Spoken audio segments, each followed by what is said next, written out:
Alright, so welcome back to another video, and today we're going to be watching this gacha game. Is actually very unique.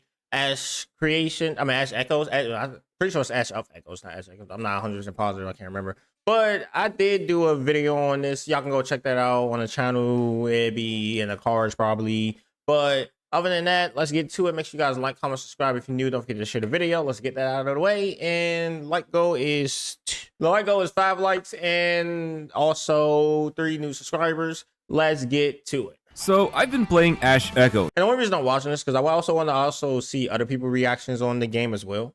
and let me tell you, it's got quite a few unique things I haven't personally seen in other gacha games. For example, there's a very cool way to designate any character to become a powerful leader with constantly changing abilities. The combat is a mix of 2 genres, tower defense and real-time auto battling, and most important of all, the characters actually stand out and have some very fun and distinctive personalities. And so in this video, I am going to showcase everything you need to know about this new upcoming gacha game and also share my thoughts about it. Now, full disclosure, the developers did reach out to me and wanted to sponsor this video, which I'm grateful for, and actually, I've been having a blast trying it out. Okay, so what is Ash Echoes all about? Well, it's sort of like tower defense where you collect characters called Echomancers and use them to fight and move in real time. So there's real-time strategy and action RPG elements in it. Now, I'm never great with the lore, but from what I understand, you as the main character end up in a different but at the same time similar universe. Basically, the realities are clashing with each other. In your previous reality, you were a lowly ranked officer of this organization called SEED. But once you end up in this new reality, everyone from the organization calls you the director and they think you have some kind of amazing powers. But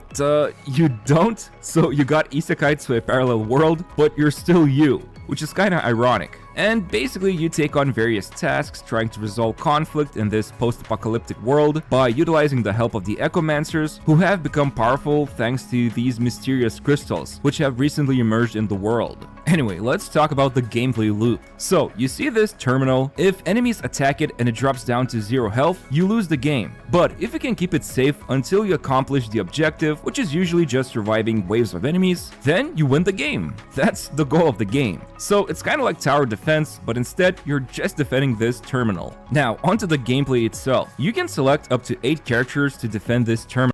That is true. To be honest, I never really liked or cared for tower defense games, but this one, to be honest, for me, actually, I like it a lot. I can't wait for it to come out. Come out in a month, actually. Come out November 13th. So come out in literally a month. However, only 4 of them can be active on the battlefield. But, and this is something I really like, you can switch between the characters mid-battle by using this backup button. So this means you can adapt to different enemies, or you can even save someone from dying and just switch to a new unit. Now, by default, all your characters will just keep spamming their auto attacks. Some fight ranged, others are melee attackers, and some can tank enemies by holding their attention. Each character has 2 skills. Usually one of them will be active, and when you select it, you can preview the range. So some can deliver big frontal arc blasts, others shoot in a huge column. There's a good variety of different ways to land those skills. And then everyone also has their ultimate called Seed. It will charge up during the battle, and when it's ready, you activate it for some powerful effects. Plus, a lot of the units have their own cool cutscenes. But one Which I like a lot, because this is rare that you see a unit with a cool cutscene in the game that's a 4-star or 5-star. This game goes up to 6 stars, I believe. Last time I remember playing it. One thing I want to emphasize would be the movement. You see, normally a unit just stays in one place and doesn't move around that much. However, you can actually move them while selecting the skill's range, or you don't use the skill and just reposition them. This obviously will put the movement and skills on cooldown, but repositioning is going to be crucial since enemies can come from any direction of the map. Oh, and one more thing about the skills, there's a limit of how many times you can use it in a single battle. So in harder encounters, I actually had to think when I want to activate them, which to me, a scarcity mechanic is always a pretty cool thing to play around. Now, one last thing I want to mention is that there is an elemental system. Basically, a lot of the characters and even some battlefield terrain will allow you to create elemental zones, such as fire, water, ice, and lightning. And then if you create another zone or land a skill of the next most elements, a lot of different reactions can happen. For example, if you do lightning with ice, this will create electrolysis reaction, which reduces enemies' attack stat, and this can be done several times. Or if you combine fire with water, then vaporization happens, and if you stand in the vapor, enemies will deal a lot less damage to your units. My favorite one so far is Ice Zone, so if the enemy stands in it, they can become chilled then frozen, and eventually if you keep landing more ice attacks on them, you can cause Frostbreak and just literally kill them immediately, which is awesome. And this is why I love this game. You can do stuff like this. Like when I figured out that, oh yeah, because they show you, they give you a little tutorial, right? Like you hit this with water and then you go with this electric unit, they get electrocuted. I was like, what? That is rare for me to see in most games, or it's like a little bit of thing. You can literally add that on the field and then move like that, which makes team building a lot more better, because then you can be like, okay, I kind of want to go in with this kind of reaction to this, so let me also build this into the team as well, right?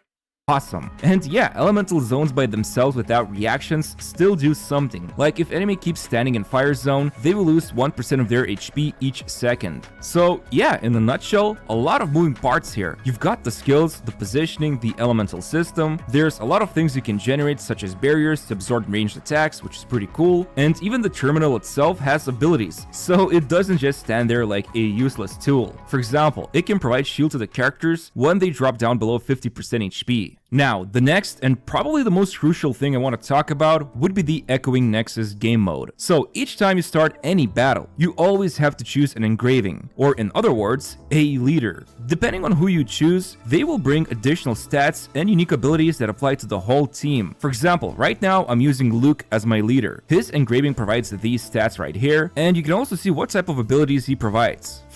For example, Unstoppable Ground says that whenever anyone's skill attacks fewer than 5 targets, 20% extra damage is dealt to all ground units among them. And as you can see, there's a ton of abilities. Some only work for a certain character class. See, I didn't get this far, right? Because I also had other games to play during this time.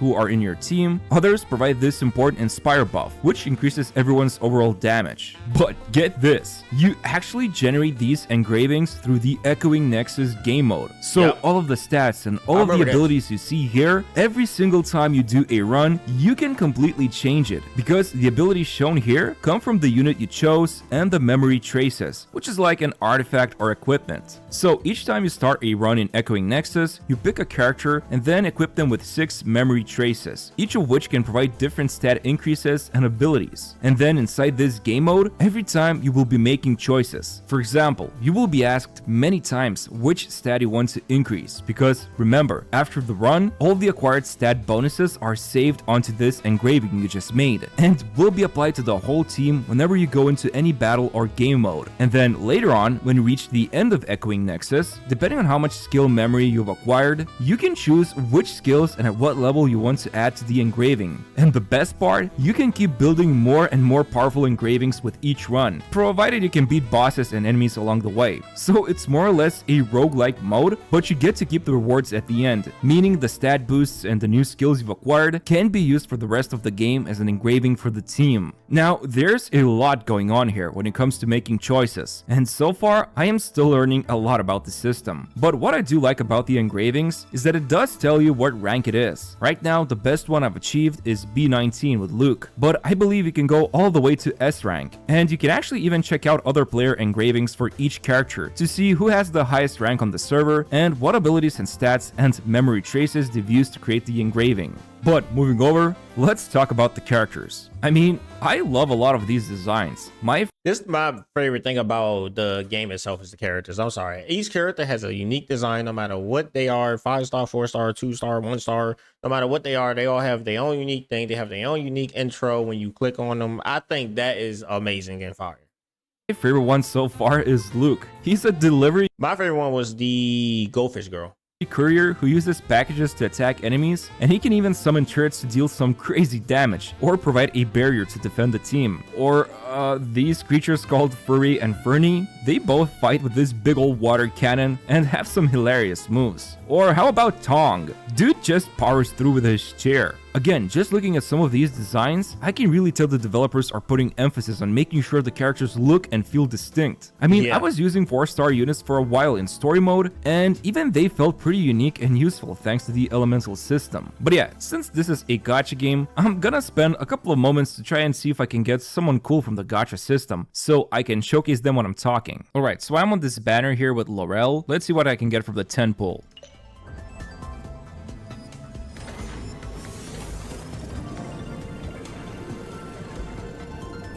I still think this is a cool effect, the diving thing. And there we go, number 2. That is a 6-star character, I believe. And is it Laurel? Yes, it is Laurel. Nice. She is a really cool character who I believe switches between offense and defense stances, and also she's from the corrosion element, which I didn't really talk about much, but I'm just gonna roll some footage of Laurel. And the way corrosion works is that you can build it up by using corrosion element units, and when it reaches 100 here, the terminal releases some kind of a shockwave on the whole battlefield, and the enemies take a percentage of damage. So it's a pretty cool mechanic basically. Alright, now let's try to get an SSR memory trace. But I believe if I can get an SSR, it's gonna have some sort of a live 2D animation, so I'm pretty excited to see it. Well, let's go for another 3D animation, I believe. I can't remember that. Was it 3D? No, it's 2D. And there we go. Blood Rubia Secret. And as you can see, it has live 2D animation, which 2D. Is really cool. But if we look at the behind the curtains, that should have she's one like as well. Gazing off of the window. Bro, they look so and beautiful. And then this one is kind of my favorite. I know, it's pretty intense what's happening here, but it's like so cool. But yeah, that's pretty much it when it comes to gacha pulls. Okay, so with all of that said and done, I am honestly impressed with the depth of this game. Like, I didn't even mention these systems yet, but basically there's a tea time mode where you can mix drinks for your companions in this special location where they come to visit you, and you can even add your own furniture to spruce up the place. But also there's a seed dome location you can visit and spend some time to research new technologies for the buildings, or put your units into training rooms to increase their stats, or you can just check out the bulletin board and leave comments in this fictional world, or read chat messages from other Echomancers. Basically, the game has a lot of moving parts, and some really unique things you wouldn't expect to see in a gacha game. Like, seriously, they didn't have to do this, but in this specific story mode chapter, each stage you select corresponds to a piano key, and even emits a sound, so you can literally play the piano from the menu missions. So yeah, I'm pretty hyped to play Ash Echoes when it finally comes out, and I really recommend checking it out, which you can do this by using my link in the description to pre-register to the game. The game is set to go open beta around middle of November this year, and there's already some great pre-registration rewards accumulating, so don't miss out on them and make sure to pre-register to Ash Echoes. Anyway, hope you found this video interesting, and thanks for watching. See you next time. Alright, so we all know who Gacha Gamer is, so if you're done, yeah, go like, comment, subscribe on his stuff. Also like my stuff, also subscribe, comment, whatever. But that was a good video actually, because some of the things in there I didn't get a chance to get to yet because I was also playing other games at the same time. So I was covering other games, I was trying to play this game, and you only have so much time in the day to play games, okay? But other than that, I think this is actually pretty good. Like I said, the main thing for me is how the characters look in this game. I love it. I can't wait for it to fully release so I can keep the characters that I wanted. And also, other than that, make sure you guys like, comment, subscribe if you're new. Don't forget to share the video, and I will see you guys in the next video. I know I didn't really talk throughout this one that much, but that's mainly because I wanted to see his take on it. I'm gonna be honest, I want to see his take on it. I didn't want to interrupt it a little bit too much, but at the end of the day, I can't wait for this game to come out. I will be covering it, and I will see y'all guys when I see y'all. Peace.